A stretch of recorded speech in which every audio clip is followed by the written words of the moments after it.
warahmatullahi wabarakatuh. Kembali lagi di channel Dandi Wardana, channel yang membahas seputar informasi-informasi yang bermanfaat untuk kita semua. Kesempatan kali ini kita akan membahas terkait mengenai cara mendaftar di data terpadu Kementerian Sosial. Simak terus videonya di channel Dandi Wardana. Kemudian bantu saya untuk mengembangkan channel ini dengan menekan tombol subscribe, like, dan kemudian share sebanyak-banyaknya agar kemudian informasi ini lebih luas. Kemudian ketika ada pertanyaan, silahkan komentar di kolom komentar video ini agar saya bisa berinteraksi dengan teman-teman sekalian. Kita lanjut. Beberapa waktu yang lalu ada yang kemudian bertanya dari video sebelumnya, dia melihat tentang rekonsiliasi ataupun resertifikasi. Resertifikasi dari KPM PKH di tahun 2020. Kemudian ada yang bertanya, saya tidak dapat bantuan, Pak. Saya belum dapat bantuan apa-apa dari Kementerian Sosial. Terus bagaimana cara saya untuk kemudian mendapatkan bantuan tersebut? Yang pertama yang harus kita tahu bahwa agar kemudian kita bisa mendapatkan bantuan dari Kementerian Sosial itu kita harus terdaftar di ada yang namanya DTKS. Jadi data ini di sini adalah data fakir miskin yang ada di Indonesia. Ya, semuanya ada di situ. Jadi ketika ada bantuan yang masuk akan kemudian diantarkan untuk mendapatkan bantuan tersebut. Nah, seperti itu Bapak-bapak, Ibu-ibu sekalian. Makanya kesempatan kali ini saya ingin membahas hal tersebut agar kemudian lebih memudahkan dan bisa menjawab pertanyaan dari beberapa teman-teman yang kemudian bertanya kepada saya tentang apa itu, bagaimana cara mendapatkan bantuan Kementerian Sosial dan bagaimana caranya kemudian kita bisa terdaftar di DTKS. Sebenarnya sudah ada penjelasan dari Kementerian Sosial melalui Pusdatin Kementerian Sosial, Pusat Data dan Informasi Kementerian Sosial terkait mengenai bagaimana alur pendaftaran dari DTKS ini. Simak terus videonya, jangan di skip supaya kita mendapatkan informasi yang lebih jelas. Tahap pertama dari proses ini adalah yang pertama kita harus terdaftar sebagai fakir miskin. Apa yang harus kita lakukan sebagai fakir miskin adalah mendaftarkan diri ke kepala desa atau kelurahan dengan membawa KTP dan KK. Itu poin pertama.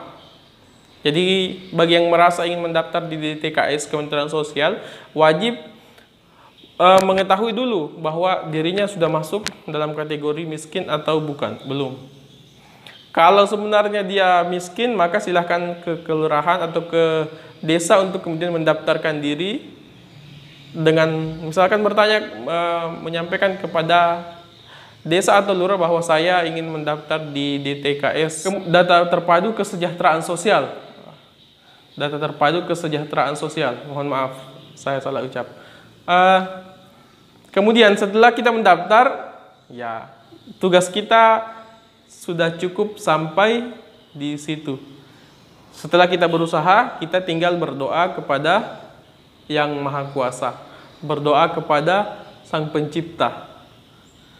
Nah, karena saya beragama Islam, maka kita berdoa kepada Allah Subhanahu wa Ta'ala. Kemudian setelah itu, setelah kita mendaftar, maka yang kedua adalah proses yang kedua adalah kelurahan ataupun desa akan kemudian memverifikasi dan memvalidasi data kita melalui yang pertama adalah setelah diverifikasi dan validasi, pertama akan dimusyawarahkan di kelurahan ataupun di desa. Apa selanjutnya setelah itu? Dari hasil musyawarah tersebut, kemudian kelurahan akan mendaftarkan data yang sudah kita masukkan ke kelurahan atau desa ke bupati melalui camat. Itu yang harus kita pahami terlebih dahulu. Setelah Setelah yang poin yang ketiga, setelah tadi dari hasil musyawarah dibawa ke kecamatan, kemudian kecamatan, yang poin yang ketiga adalah kecamatan menyampaikan ke kabupaten melalui dinas sosial. Dan disinilah awal kemudian apakah kita akan diterima atau tidak masuk di DTKS Kementerian Sosial. Nah, kemudian setelah data kita masuk di dinas sosial kabupaten, maka dinas sosial kabupaten akan melakukan verifikasi dan validasi data pendaftaran rumah tangga. Jadi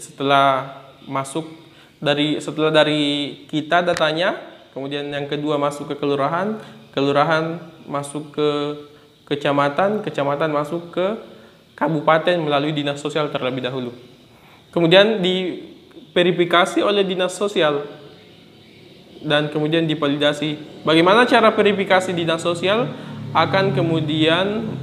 Dinas sosial akan kemudian melakukan kunjungan rumah.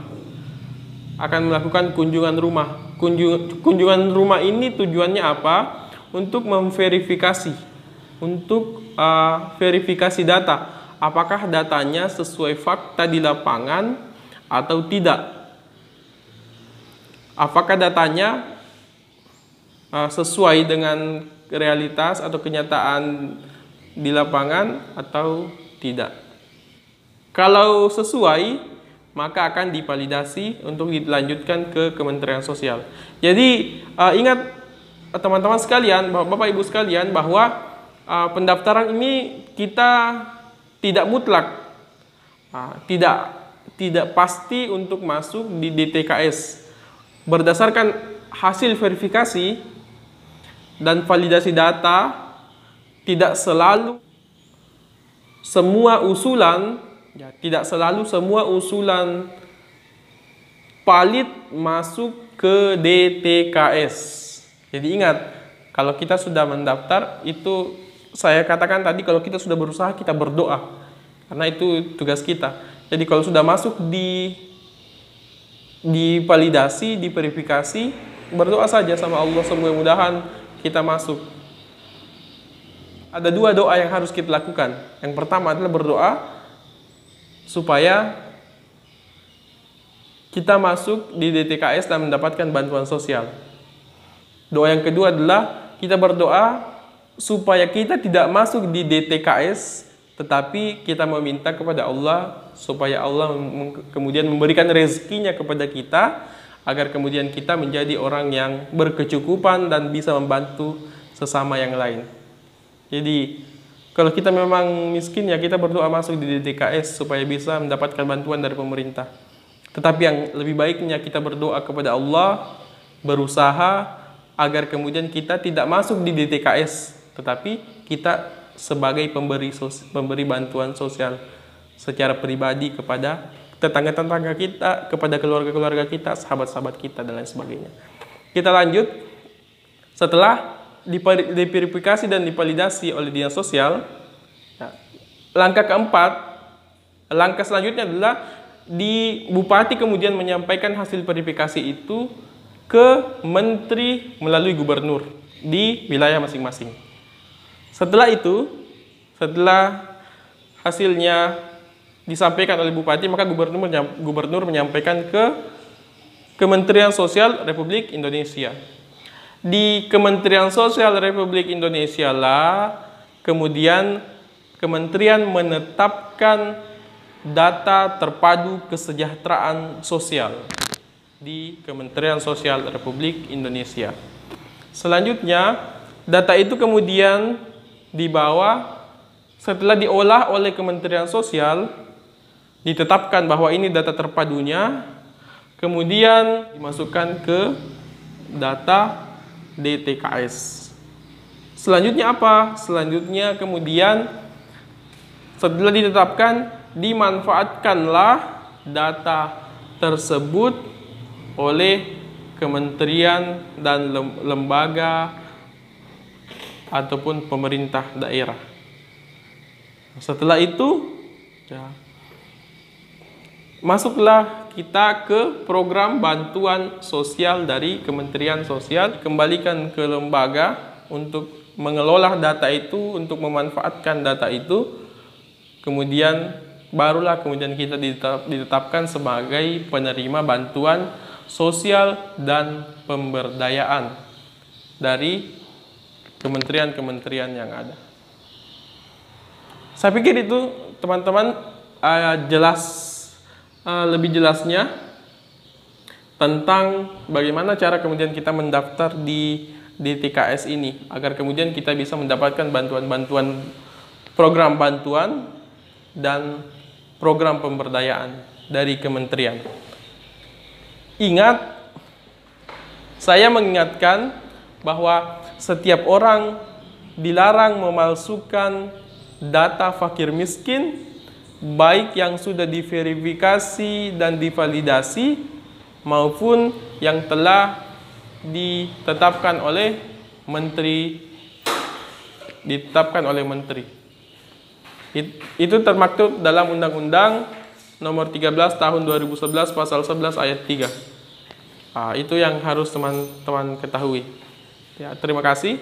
Saya pikir itu informasi yang sedikit yang bisa saya sampaikan, mudah-mudahan bisa bermanfaat dan mudah-mudahan tidak banyak yang mendaftar di DTKS, tetapi lebih banyak yang menjadi pemberi bantuan sosial secara pribadi karena telah diberikan kecukupan harta oleh Allah Subhanahu wa taala. Terima kasih. Salam pendamping sosial. Fastabiqul khairat. Assalamualaikum warahmatullahi wabarakatuh.